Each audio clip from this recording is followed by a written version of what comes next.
Hi guys, welcome to my YouTube channel, and thank you for subscribing and thank you for tuning in.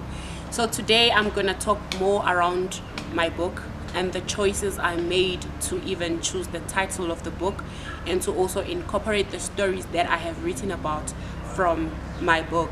So the book title is Healing a Bruised Heart of a Broken Woman. Right, a lot of people ask me, but why healing a bruised heart? But why broken woman? Aren't you too young to write about pain? Aren't you too young to write about brokenness and stuff like that? And the answer I normally give to people is that I wrote about that because I've been there myself. I know what pain is. I know how it's like to be broken, and I know how it's like to not believe in yourself and to doubting yourself. I know everything around that, but for what I went through at that particular time. So in the book I write about my story. I'm a teenage mom. By the age of 19 I had already had my daughter. Before the age of 21 I had already had both my kids, and I suffered a lot of rejection because of that, because I'm a PK. Both my parents are preachers, so you can imagine the judgment, the condemnation, the rejection, and all that I went through, right? And while I was still in that midst, a lot of things happened, a lot of things. My kids are from different fathers, and my son was denied and all that. So I suffered a lot of depression, a lot of hurt. And mind you, the community has already rejected me, the church had already rejected me, and then now the father of my son is also rejecting us. See, so I went through all that, and I also decided to include the stories of other women because I didn't want to make it all about myself. I didn't want to only talk about what I went through, but I wanted to show the world that as women we go through a lot of things in different levels or in different degrees of our lives. My story might have been about my children being rejected and denied, but others are facing different stories like rape, like abortion, like a lot of other things they are involved in, or that they were involved in ngalesa skhathi. And I then went through a process of selecting stories to share about on my book. I remember I sent out a post on my Facebook page. The question was, I am writing a book and I need women who's been through pain to come forth and share their stories with me so that I can include it in my book. How many of you are willing to tell the story? And from that day my inbox never stopped beeping, because I was getting different stories every day, people telling me about what they went through. So the selection process was a bit difficult for me because some of the people were people that I've never known. I had to invite and meet and have coffee with so that they can tell me what they went through. And it was not an easy thing because most stories were very emotional. And as a professional, I'm not supposed to share a tear, but trust me, I couldn't stop some tears at some point, because I felt like if only we as women could share so much about what we go through, in particularly, in relationships, about romantic relationships, what we go through and the things that we sacrifice as women.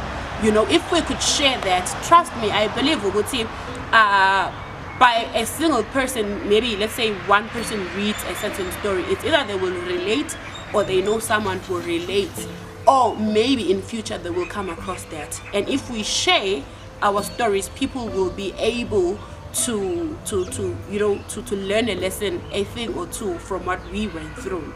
And it was so amazing, and I was so amazed at the same time to see, because I thought I'm the only one who knew pain. I thought I was the only one who went under depression, but people went through a lot of things in their lives. Trust me, my story is nothing compared to what people went through.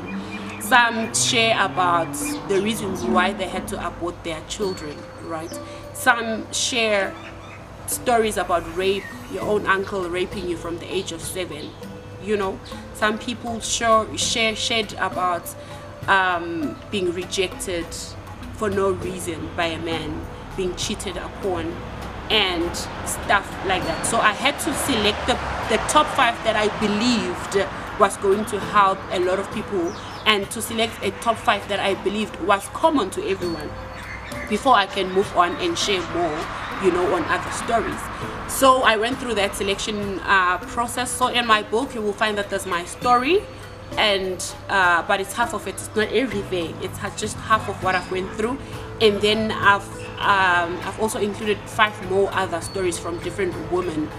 And my book, guys, is very raw. I don't want to hide that from you.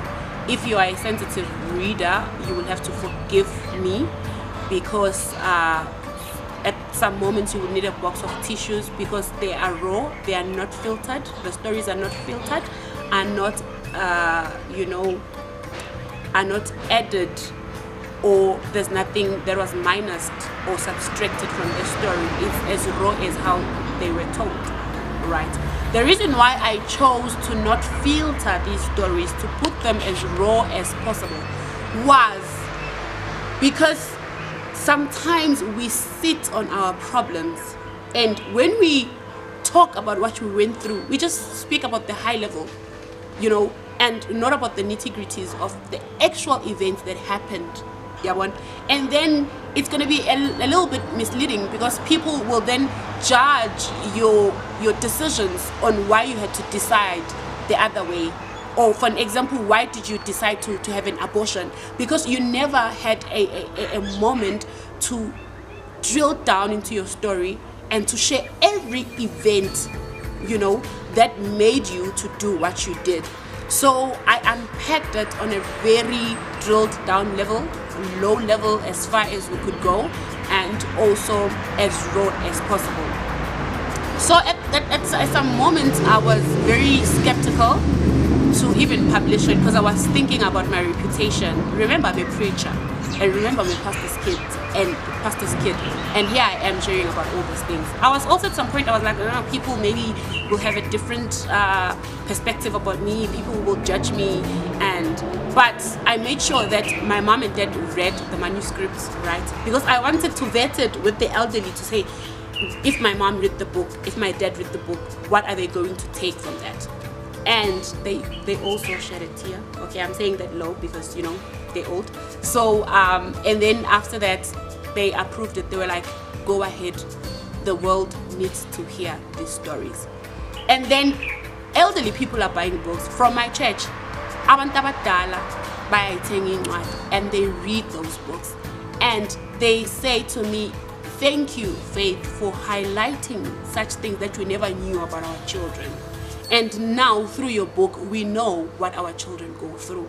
So for you to buy a book, right, it will, first of all, maybe you are a person who's going through a similar thing or a different thing, but you will also see and understand, you are not the only one who's underwent such an unfavorable condition, and then you will relate. And what I like about the stories that I've chose, I didn't end it on the pain, and I didn't end it only on the hurt, but I also ended on the goodness, you know, that came out of such unfavorable conditions. For an example, me 12 years back, I never thought that I will be where I am today in life. I remember moving to Joburg, everybody was scared. Everybody was very scared of me.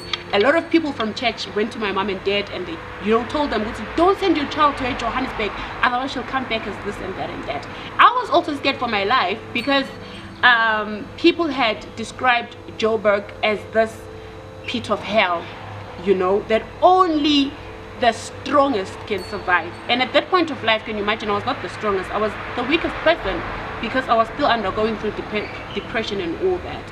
But I took that, or I made that decision to go to Joburg, because I had a dream of what I wanted to become. I had a vision, you know, right at the back of my mind of what I wanted out of my life. So I then decided, Ma, Dad, I am going to Joburg. And mind you, coming to Joburg, it was not to look for a job. It was because I had finished studying my degree, and then after that I was selected for an internship. So I came here for a good purpose, right? I came here with a direction, because I came here to do my internship.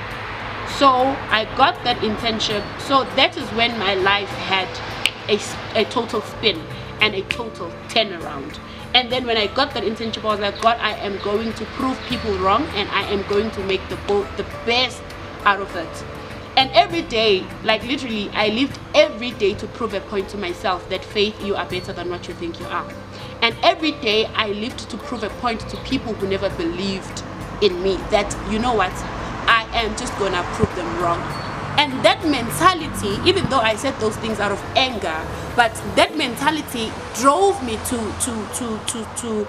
dream, and drove me to take actions on my dreams. It drove me to want to become a better Faith, you know, and it taught me to become a better version of myself, you know. So I made it after all. I was able to, you know, to come out from that depression, and I wanted the best for my kids, in the point that I even bought my first house at the age of 24, you know, my first car at the age of almost 25 as well, you know, because I wanted to build a home for these children, you know, these children that where people made me think or made me believe that they were a curse, you know, and I had to accept their existence in my space and in my life. And then I was like, the first thing that I will have to do is to create a nice warm home for them, so that they can find a home for themselves and we can live as a family. So everything started there, and then I saw the hand of God in my life. I saw God progressing me from glory to glory, from one level to the next, up until today. And another thing is, never or rather should I say, be grateful for what you are going through, because maybe those unfavorable conditions you are going through are the key to your future. All those things, that situation, it created this nice unique key for myself to unlock my future. So I know you might be going through worst conditions in your life, you might be going through pain in your life, but I want you to say this prayer and say, God, I thank you that even though I'm going through A, B, and C, I am still alive. So the reason why I am still alive, I might not know it, but I know I am alive for a reason. And start pursuing that reason, and start pursuing that purpose of why you are still alive. And also ask yourself a question like, why was I created? I was not created for pain. I was not created for hurt. I was not created to go through what I went through, but surely I was created for something. Start redefining yourself. Start rediscovering yourself, who you are, what you were called for in this world. Because trust me, we were not called for pain in this world. We are not called to work in big companies, drive big cars, live in smart and beautiful, posh homes. But we are called for a reason. Start asking yourself such a reason, and I'm telling you, God will show himself through you pursuing your whole purpose. Don't lose hope. And what I always say again is that the moment you stop dreaming is the moment you stop living. In everything else, you might be in the deepest pit full of fire. Have a dream that one day you will come out from that fire. Have a dream that one day your life will become better. Start dreaming. And then this is when, only for me, the law of attraction works. When you think, what you think is what you will become. Even the Bible also says, it also says you are what you think. See? So it also starts by having good thoughts, creating dreams and vision for your life, for you to have a better life. So my book is currently selling, and it's selling so well, unlike I've expected, because people are trying to look for this healing I'm talking about. So if I can tell you a secret, and I don't normally talk about this, I know people are expecting from that book for me to give them a step-to-step guidance on how to heal, right? But that book is designed to draw you to your pain so that you can be able to deal with it. That book is designed to make you go back to your past that you thought you have dealt with. Go back to it, deal with the things that were never dealt with. And then in that process, this is where you're gonna meet your healing. Hi everyone, I'm Faith Sithole. I've been hurt. I've been broken. I've been lied to. I've been cheated on. I've underwent depression. At some stage, the doctors had diagnosed me as confused. That's fancy, right? But I was a mad person. I was caged in the bed with my arms and both my legs tied up like an animal, because an animal in me was awakened by the things I went through.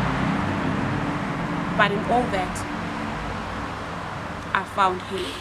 Please subscribe on my YouTube channel. You will get the details below. Come on, let's heal together. Let us face that pain together.